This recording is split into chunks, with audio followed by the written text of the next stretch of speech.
নমস্কার। আজকের রেসিপি শুক্তো। আমি এখানে শুক্তোটি কিভাবে করছি সেটি চলো দেখে নেওয়া যাক। শুক্তোর জন্য আমি এখানে শিম কেটে রেখেছি, বেগুন কেটে রেখেছি, আর এখানে উচ্ছেটাকে একটু লম্বা লম্বা করে কেটে রেখেছি, সাথে বড়ি, রাঁধুনি আর মৌরি নিয়েছি। আলু আর কলাটিকে লম্বা করে কেটে জলের মধ্যে রেখেছি যাতে কালো না হয়ে যায়। এখানে রাঁধুনি আর মৌরিটাকে হালকা ভেজে নিয়ে এটিকে একটা গুঁড়ো করে রেখে দেব।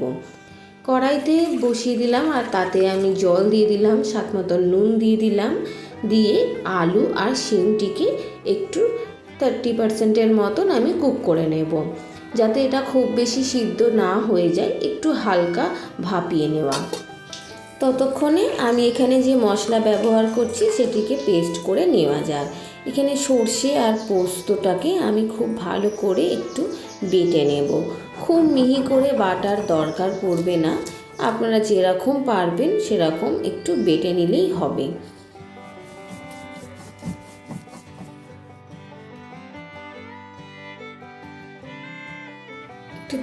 মশলাটিকে আমি তুলে রেখে দেব।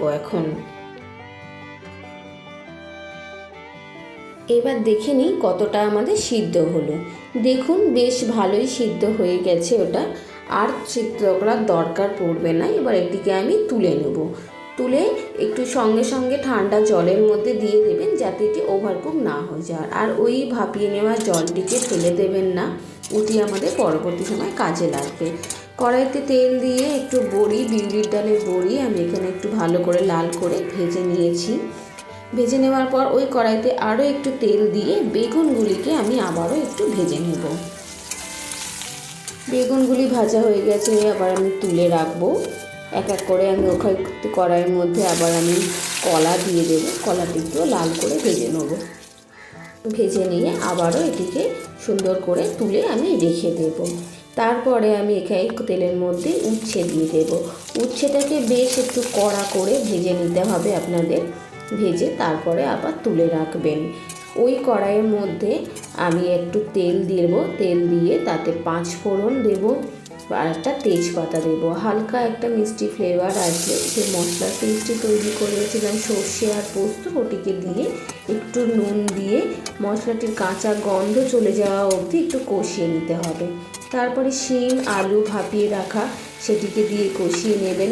তারপরে বেগুন, কলা, এক এক করে সবজিগুলিকে দিয়ে ভালো করে একটু 5-7 মিনিট ধরে আপনাদেরকে কষিয়ে নিতে হবে।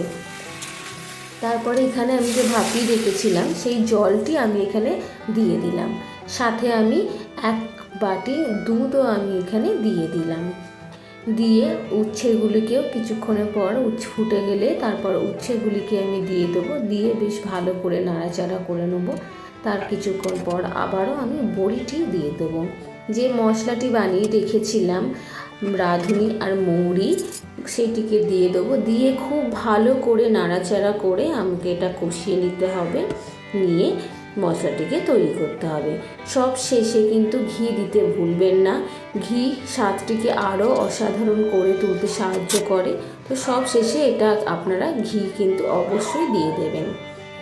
চলো দেখে নেওয়া যাক। আমাদের ভালো করে সিদ্ধ হয়ে গেছে সমস্ত মিট মশলা দিয়ে সমস্ত সবজিগুলি। দেখুন কি কতটা সুন্দরভাবে আমাদের এখানে তৈরি হয়ে গেছে। আমি এটিকে নাবিয়ে নেব, কড়াইয়ের থেকে নাবিয়ে একটা পাত্রের মধ্যে ঢেলে নেব এবং খাবার সময় গরম ভাতে পরিবেশন করে নিলাম। আপনারা বলবেন, জানাবেন কেমন লাগলো আমার এই শুক্তো রেসিপি। ভালো লাগলে লাইক ও কমেন্ট, সাবস্ক্রাইব